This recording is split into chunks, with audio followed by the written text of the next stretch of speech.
हां बसवा त्यात. नमस्कार मंडळी. आज बघा जळगे गावात आलेलो आहे. हे नवीन पॉवर विडर घेतलेलं आहे. हे बघा बघा उसाच्या आता हे तासा चालू आहेत बघा. हे असं मारलेलं आहे. हे मामाने आमच्या घेतलेलं आहे बघा.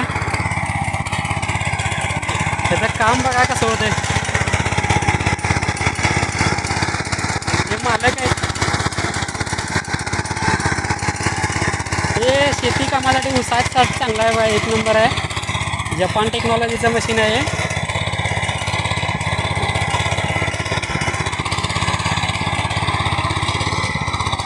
जरा मालक नवीन असल्यामुळे इकडे तिकडे करत आहेत. उचल त्याला जरा. हां बघा असं पुढचं बघा सगळं व्यवस्थित होतं.